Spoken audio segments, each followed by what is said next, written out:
हो हो ताई, चालेल.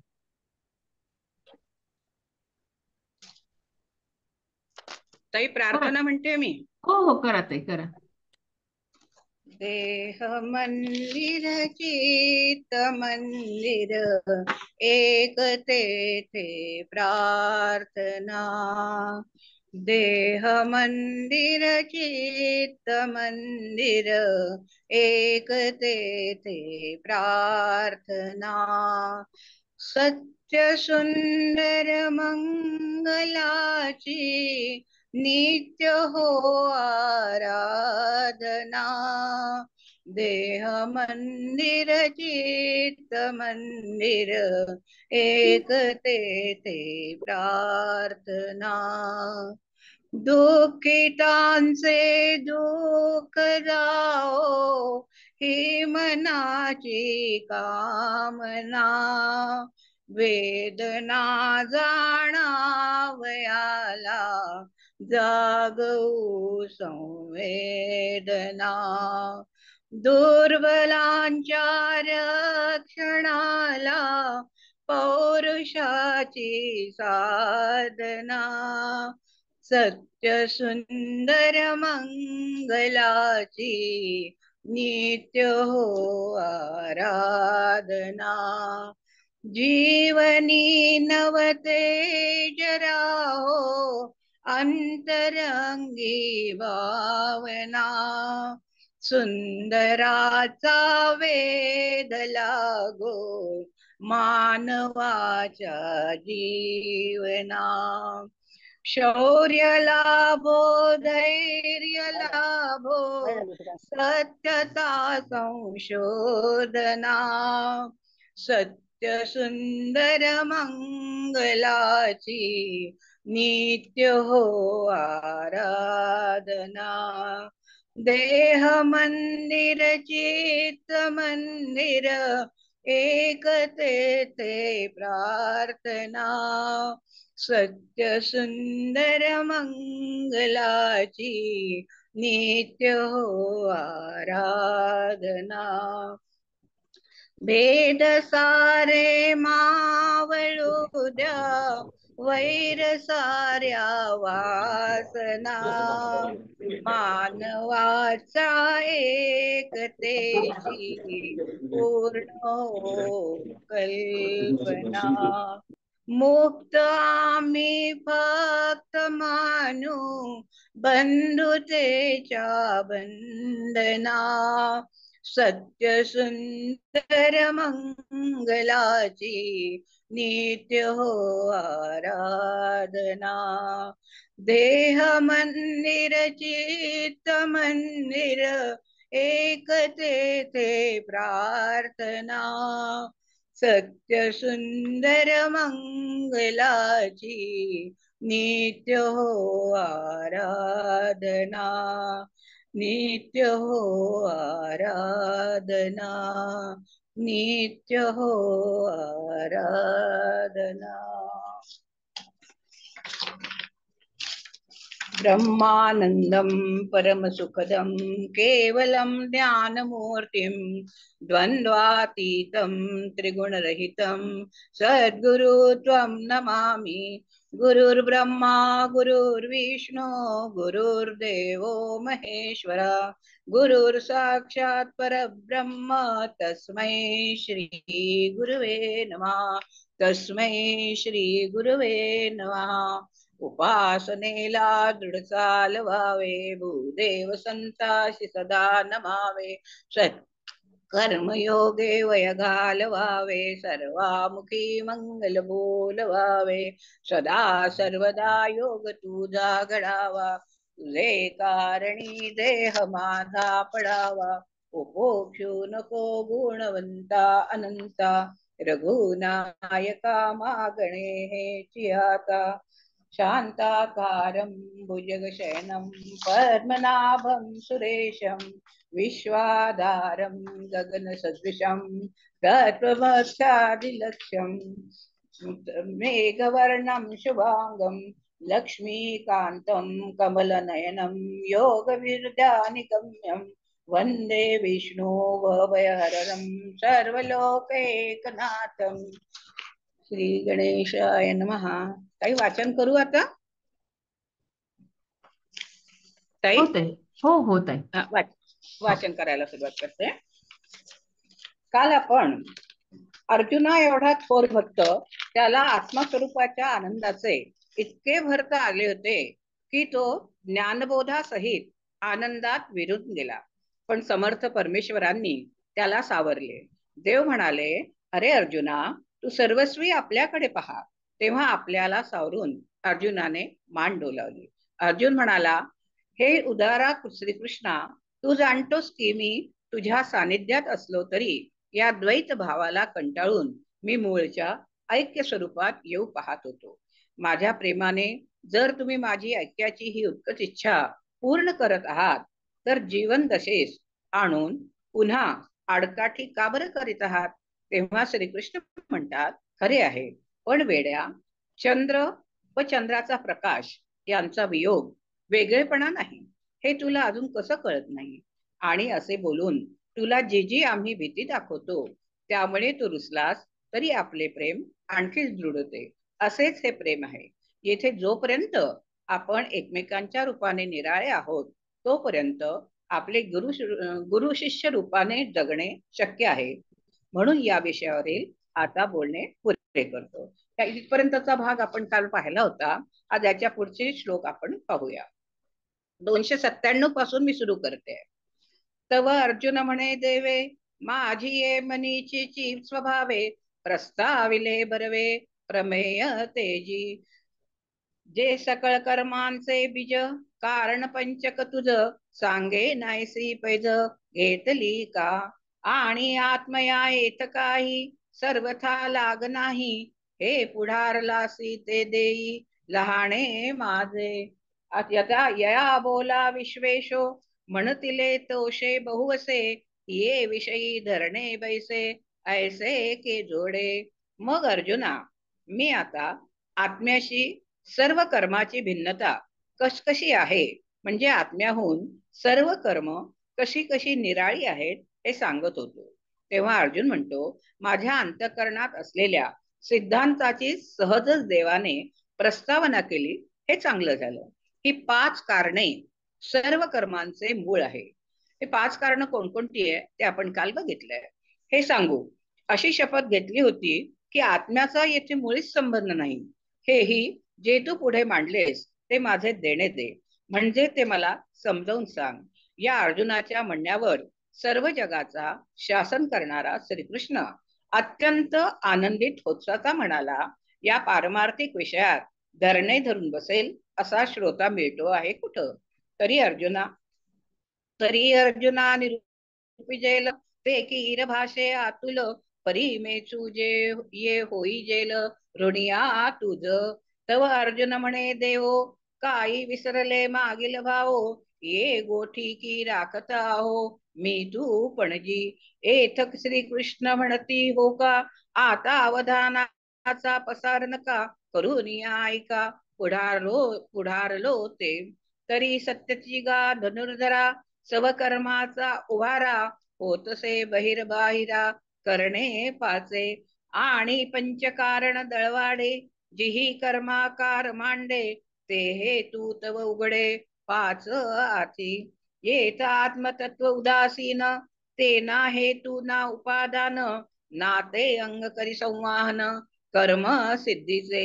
तेथ शुभाशुभी अंशी, निपजती कर्मे ऐसी, राती देव आकाशी जिया परी.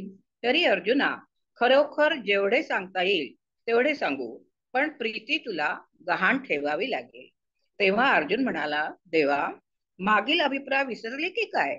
कारण आपण या गोष्टीने मी तू पण जोपासित आहोत. येथे श्रीकृष्ण म्हणतात, होय, की आता चांगले पुरेपूर लक्ष देऊन काय सांगतो ते. तरी अर्जुना सर्व कर्माची उभारणी खरोखर 5 कारणांनी बाहेरच्या बाहेर होत असते. आत्म्याला त्याचा स्पर्शही नाही. आणि ज्या 5 कारणांच्या समुदायाने कर्माची मांडणी होते त्याचे हेतूही स्पष्ट 5 आहेत. येथे आत्मतत्व उदासीन आहे. ते कर्माचे ना निमित्त कारण आहे, ना उपादान कारण आहे, किंवा कर्माच्या सिद्धी करता ते अंगानेही झटत नाही. ज्याप्रमाणे आकाशात रात्र व दिवस होत असतात, त्याप्रमाणे तेथे पुण्यरूप व पापरूप ही अंशाने कर्मे आत्म्याच्या ठिकाणी होतात, तशी भासत असतात. तोय तेज धूम यया वायुसी संगम, जालिया होय अभ्रागम व्योमते नेणे. नाना काष्टी नाव मिळे, ते नावाडे निचळे. चाल विजय अनिले, उदकते साक्षी. का कवणे एके पिंडे, वेचिता अवतरे वांडे. मग भवंडिजे दंडे, भ्रमे चक्र. आणि कर्तृत्व कुलालाचे, तेथ काय ते पृथ्वीचे. आधारा वाचुनी वेचे, विचारी पा. हेही असो लोकांची या, राहटी होता आघविया. कोण काम सवितया अंगा आले.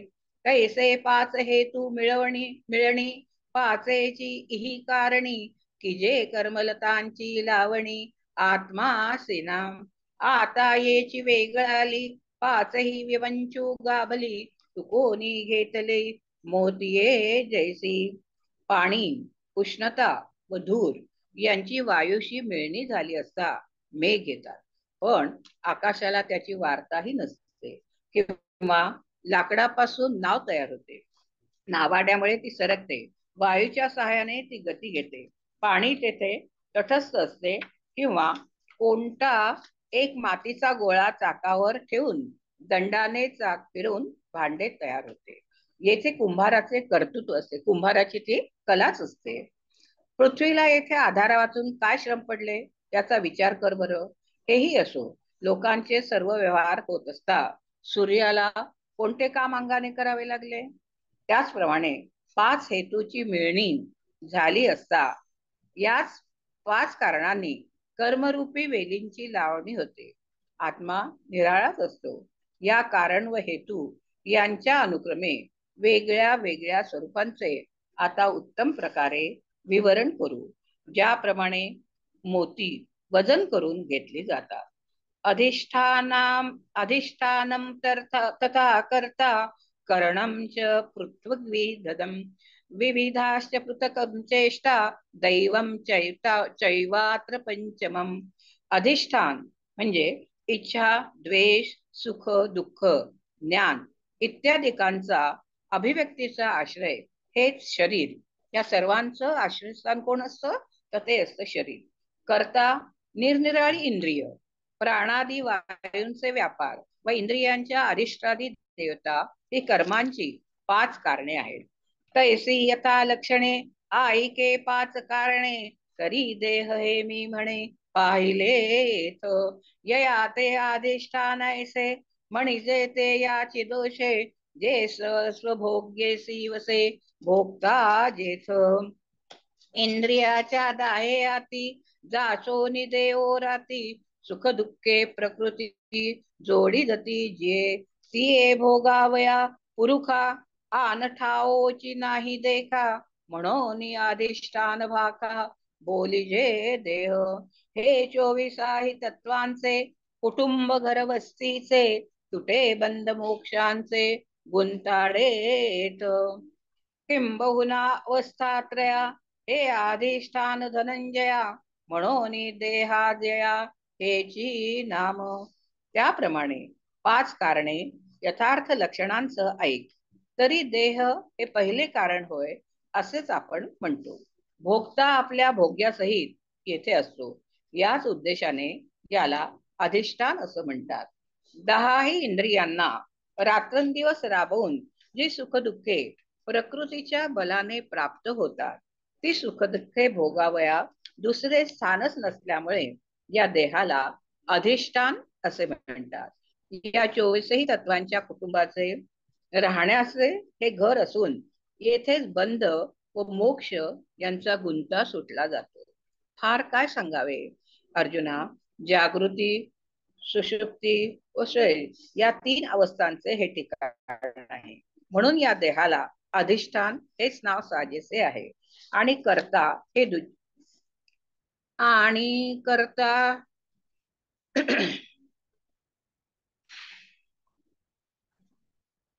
हेच नाव साजेसे आहे. आणि करता हे तुझे कर्माचे कारण जाणीजे, प्रतिबिंब म्हणजे चैतन्याचे जे. आकाशची वर्षे नीर, ते तळवटी बांधे नाडर, मग बिंबोनी तदाकार होय जेवी. का निद्रा भरे बहुवे, राया रायपण ठाऊके नव्हे, मग स्वप्नीची ये सामावे रंगपणी. तैसे आपुलेनी विसरे, चैतन्यचे देहाकारे, आभासोनी आविष्करे देहपणे जे. जया विचारांच्या देसी, प्रसिद्धी गाजीव ऐसी, जेणे भाष्य केली देहेसी आगव विषयी. प्रकृती करी कर्मे, तो तो घ्या केली म्हणे भ्रमे, येथ करता येणे नामे बोलिजे जीव. आणि ज्याला चैतन्याचे प्रतिबिंब म्हणजे जीव असं म्हणतात, तो करता हे कर्माचे दुसरे कारण आहे, हे लक्षात घे. आकाशातूनच पाऊस पडून सखोल जागेत डबक साचत, मग त्यात पडलेले त्याचे आकाशाचे प्रतिबिंब तेवढ्यातच डबक्याच्याच आकाराचं जसं होतं, आकाशाचं पूर्ण प्रतिबिंब त्या डबक्यामध्ये पडतं. किंवा निद्रेच्या ऐनभरात राजाला मी राजा हे ठाऊकच नसतं, निद्रेमध्ये सर्वसारखेच, त्यांना काही राजा रंक काही नाही, तेव्हा त्याला मी राजा आहे याची जाणीव नसते.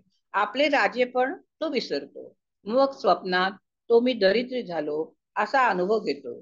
त्याप्रमाणे आपल्या मूळ चैतन्य स्वरूपाचा विसर पडून देहाच्या आकाराने चैतन्यच भासते व तेच मी देह आहे या रूपाने प्रगट होते. ज्याला विचाराच्या प्रांतात म्हणजे वेदांत शास्त्रात जीव अशी प्रसिद्धी असून सर्व विषयांच्या बाबतीत ज्याने देहाबरोबरच राहण्याचे वचन दिले आहे. प्रकृती कर्मे करते, पण ते जो विपरीत समजुतीने मी ती केली, आपण केलं असं स्वतःला तो जबाबदार धरतो असे म्हणतो. येथे करता या नावाने जीवाला संबोधले जाते. अहमपणा, अहंकार हा त्याच्यामध्ये असतो. मग पाते यांच्या केशी, एकीच उठती दिठी जैसी, मोकळीच वरी ऐसी चिरीव गमे. का घरा आतुल एक, दीपाचा अवलोक, गवाक्ष भेदे अनेक आवडे जेवी. का एकच पुरुष जैसा, अनुसरत नवा रसा, नवविध ऐसा आवडो लागे. देवी बुद्धीचे एक जाणणे, क्षोत्रादिभेदे येणे, बाहेरी इंद्रियपणे हाके जे का. ते पृथग्विध करण, कर्माचे या कारण, तिसरे गा जाण नृपनंदना.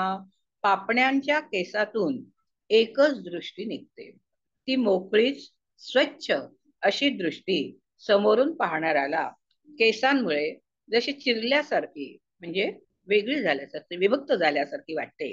किंवा घरातील एका दिव्याचा प्रकाश अनेक खिडक्यांमुळे अनेकसा वाटतो.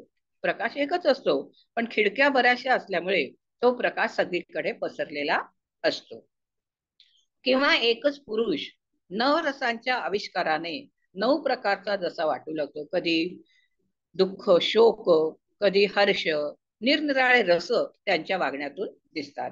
त्याप्रमाणे बुद्धीची जाणण्याची शक्ती एकरूप असली तरी या श्रोत्यादी ज्ञानेंद्रिय रूपाने विभक्त होऊन बाहेर निरनिराळ्या इंद्रिय रूपाने ती प्रगट होते.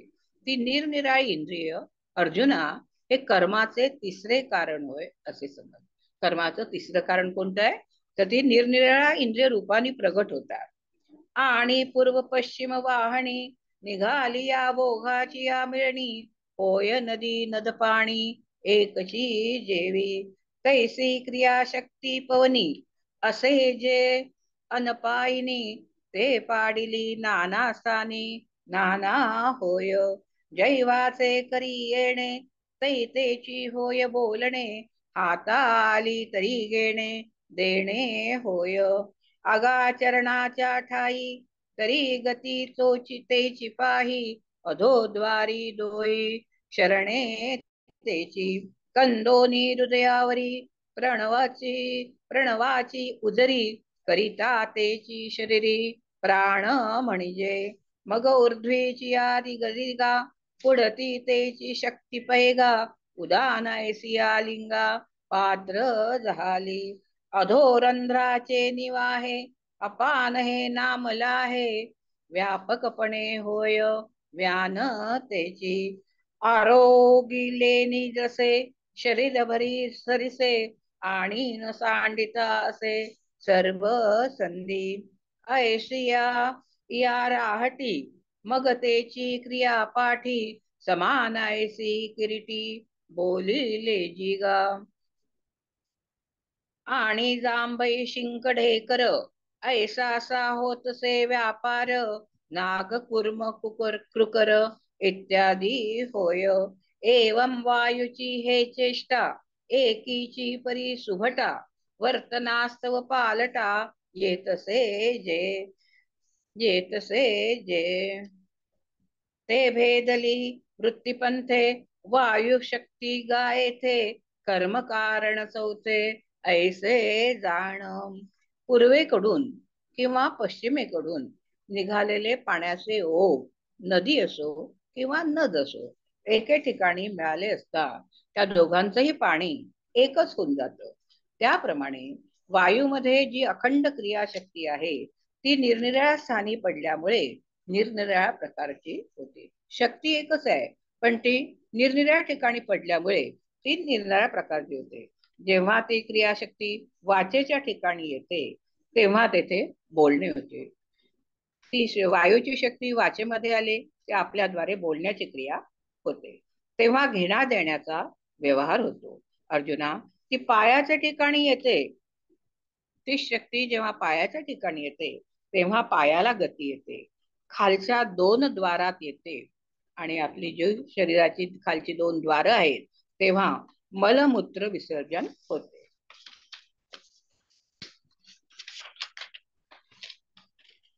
नाभीपासून हृदयापर्यंत ओंकार प्रगट करते. म्हणून शरीरामध्ये असणाऱ्या त्याच क्रियाशक्तीला प्राण म्हणतात. पुढे ती शक्ती वर जाते किंवा वर येते म्हणून उदान अशा संज्ञेत प्राप्त पात्र झाले. म्हणजे ढेकर वगैरे जी येते आपल्याला शिंक येते ढेकर येते खालच्या रंध्रातून वाहते तेव्हा अपान हे नाव प्राप्त होते. सर्व शरीरात व्यापून राहते तेव्हा ती व्यान असते. सेवन केलेल्या सर्व रसाने ती शक्ती शरीराच्या कोणताही कानाकोपरा न सोडता सर्व शरीरभर पसरते व जी सर्व सांध्यांच्या ठिकाणी असते. अर्जुना, अशा या व्यापारामुळे मग त्याच क्रियाशक्तीला समान असे म्हणतात. जांभई शिंक ढेकर अशा तऱ्हेचे जे व्यापार होतात त्यांना नाग कूर्म कृकर इत्यादी संज्ञा अनुक्रमे प्राप्त होतात. याप्रमाणे एकाच वायूचे हे व्यापार होत. पण अर्जुना, तिच्या निरनिराळ्या कार्यामुळे तिला निरनिराळेपणा येतो. येथे वायुशक्ती निरनिराळ्या कार्यामुळे भेदाला पावली. ते कर्माचे चौथे कारण होय असे जाण.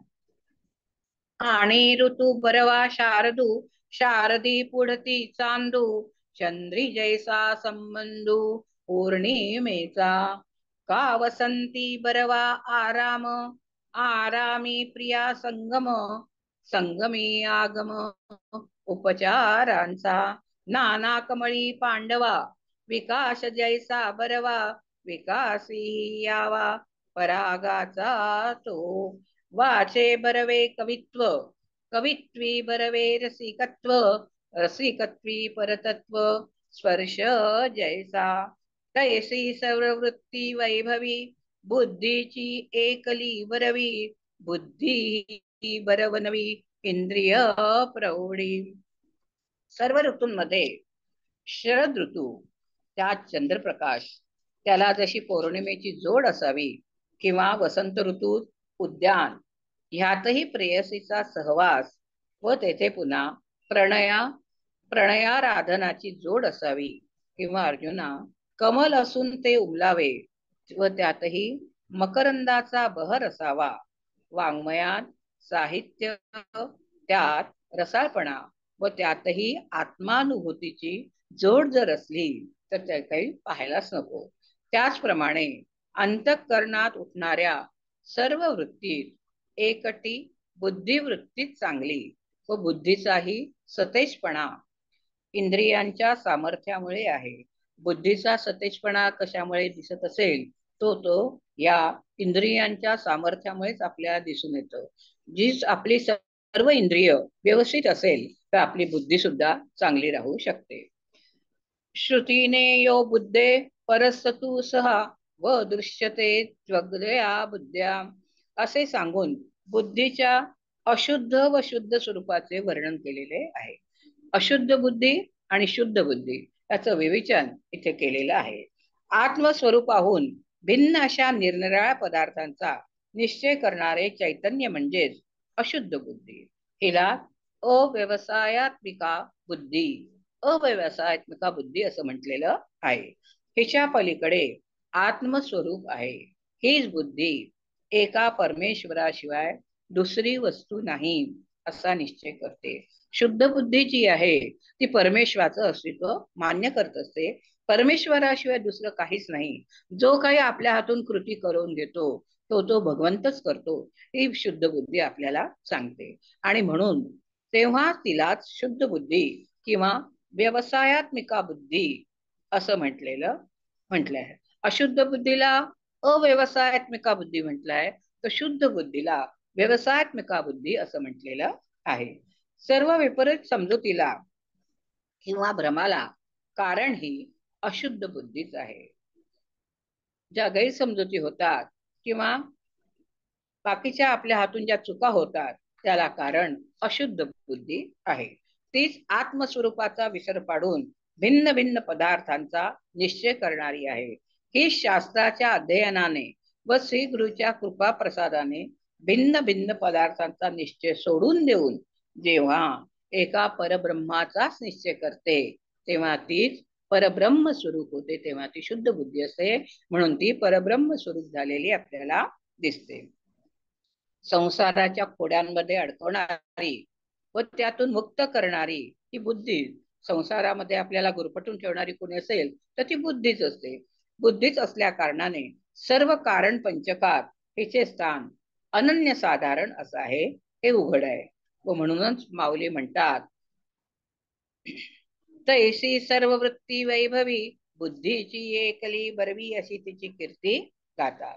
इंद्रिय प्रौढी मंडळा शृंगार एकची निर्मळा जै अधिष्ठात्री यका मेळा दैवतांचा जो म्हणून चक्षुरादिकी दाहे इंद्रिया पाठी स्वानुग्रहे सूर्यादिका काहे सुरांचे वृंद ते देव वृंद बरवे कर्म कारण पाचवे अर्जुना येत जाणावे देव म्हणे एव माने तुझी आयणी तैसे कर्म जातांची हे खाणी पंचविध आकरणी निरूपली आता हेची खाणी वाढे मग कर्माची सृष्टी घडे जिही ते हे तुही उघडे दाऊ पांची. जेव्हा इंद्रियांना अधिष्ठान असणाऱ्या देवतांचा समूह अनुकूल असतो तेव्हाच इंद्रिय सामर्थ्याला उत्तम शोभा येते. म्हणून चक्षुरादी 10 इंद्रिय आहेत व त्यांच्यावर अनुग्रह करणार सूर्यादिक देवतांचे समुदाय आहे. देव म्हणतात अर्जुना उत्तम अनुग्रह करणारे देवतांचे समुदाय ते येथे कर्माचे 5वे कारण होय असे जाण. याप्रमाणे तुझ्या समजुतीला पटेल अशा रीतीने आम्ही सर्व कर्मे ज्यापासून उत्पन्न होतात अशी 5 प्रकारची कारणे सांगितली ती तू ऐकलेली आहेस. ज्या हेतूने ही 5 कारणे वाढीला लागून मग कर्माची सृष्टी उत्पन्न होते ते 5 हेतूही स्पष्ट सांगू.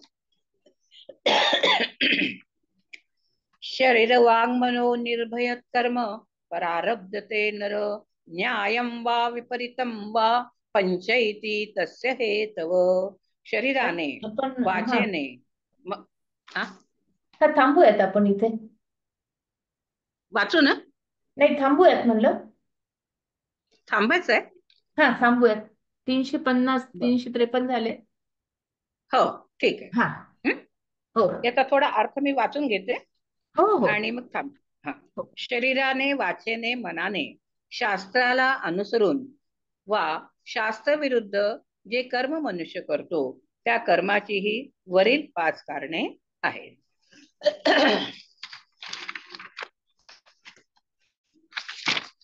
इथे थांबलीच आहे मी.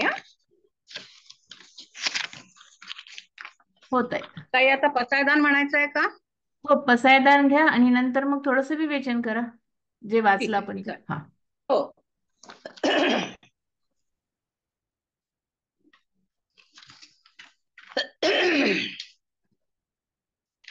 आता विश्वात्मके देवे येणे वाग्यज्ञे तोषावे, तोषोनी मज द्यावे असाय दाने.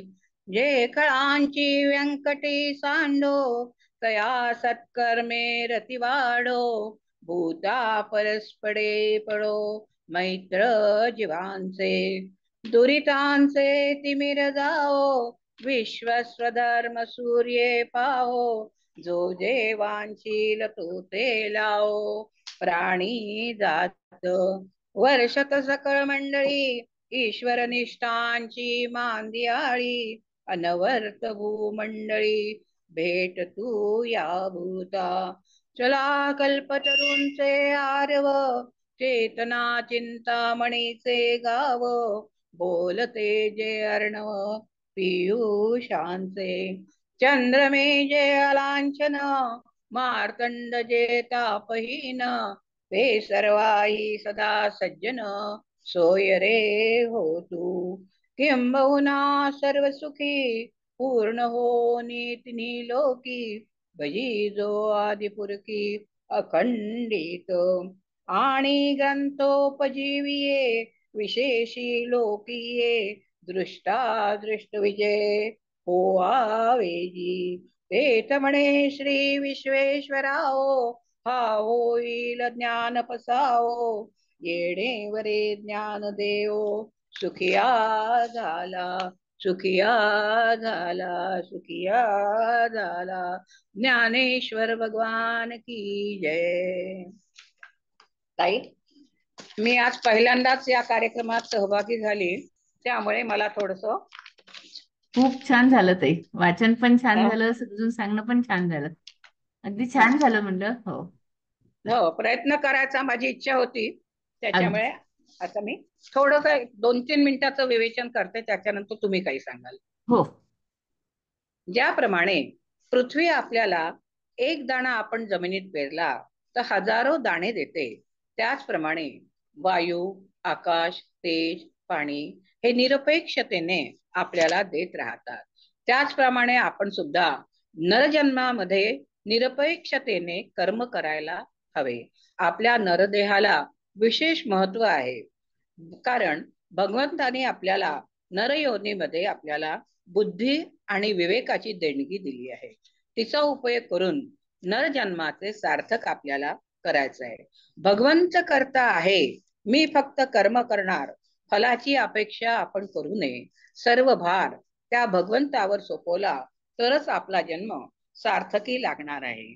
5 हेतूंची मिळणी झाली असता या कर्मरूपी वेलाची लावणी होते. आत्मा हा निराळाच राहतो. शरीर करता निरनिराळे इंद्रिय, प्राणादी वायूचे व्यापार व इंद्रियाची अधिष्ठाती देवता ही कर्माची 5 कारणे आहेत. कर्ता हे कर्माचे दुसरे कारण आहे, तर निरनिराळी इंद्रिय ही कर्माची तिसरे कारण होय. शरीरातील वायुशक्ती हे चौथं कारण, तर बुद्धीमुळे निरनिराळी कामे होतात. याच बुद्धीला सतेजपणा हा इंद्रियांमुळे प्राप्त झालेला असतो. बुद्धीची 2 प्रकार आपण याच्यात पाहिले, एक शुद्ध बुद्धी आणि अशुद्ध बुद्धी हे आहे. ताई, मी आपली सेवा आपल्या चरणी अर्पण करते. पुन्हा मला संधी मिळाली तर अजून जास्त हे करण्याचा प्रयत्न करेल. आता तुम्ही सांगा ताई काही. खूप छान ताई, खूप सुंदर सांगितलं. कोणी सांगू शकेल अजून?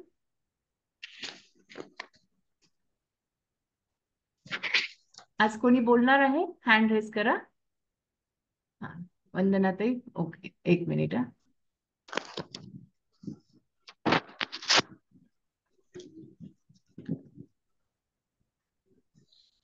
अनम्यूट व्हा ताई. हा, वंदना ताई,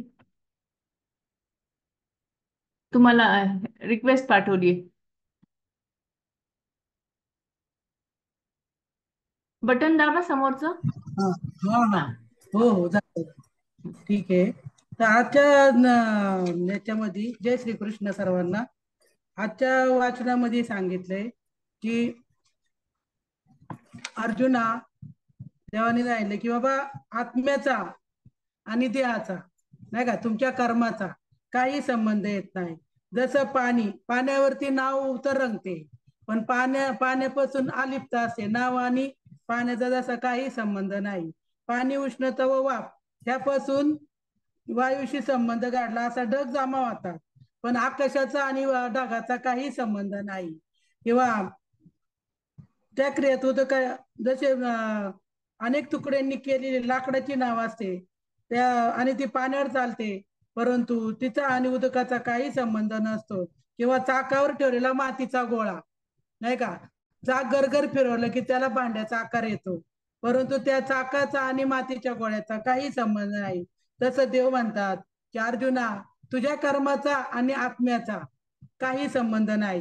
कारण जर विचार केला तर 24 तत्वरूपी बघा, 36 तत्वाचा मूळ आर्य एक कल्पना विद्याचा जेने झाला जीव मायोपाधी शिव बोली जेती. मग जीव आणि शिव एक रूप झाले. जीव आणि शिव एकच आहे. जीवाला कर्म असतं आणि शिव अलिप्त आहे. म्हणजे ज्यावेळेस 24 तत्वातून तत्वरूपी कुटुंबाच्या वस्तीने हे घर म्हणजे बंध मोक्ष याचा उलगडा त्या ठिकाणी होत असतो. त्या घरामध्ये म्हणजे या देहरूपी घरामध्ये की 24 तत्व असतात, आणि त्या 24 तत्वातून या कुटुंबाचा काय होतो, उलगडा होतो, बंध मोक्ष. बघा, 36 तत्व सांगितले. किंबहुना अर्जुना, जागृती, स्वप्न व सुषुप्ती तिन्हीचा काय, तिन्ही एकच अवस्था आहे. याला एकच आधार आहे. म्हणजे कोण, की देह, मध्ये याला अधिष्ठान म्हटलेलं आहे. आणि हा अधिष्ठान जो कर्ता आहे, कर्ता आणि कर्माचे दुसरे कारण होय. कर्ता कोण, करणारा कर्माचे कारण, जो करतो ते त्याचे कर्म आहे, तो करतो, त्याला कारण सांगितले. आणि ह्याला चैतन्याचे प्रतिबिंब म्हणजे जीव. मग जेव्हा देहामध्ये जीव आहे तोच कर्म करू शकतो. आणि आकाशातून मेघवृष्टी होऊन भूतलावर त्या वृष्टीने डबके बनते, नाही का. मग डबक्यामध्ये जर सूर्यबिंब पडले तर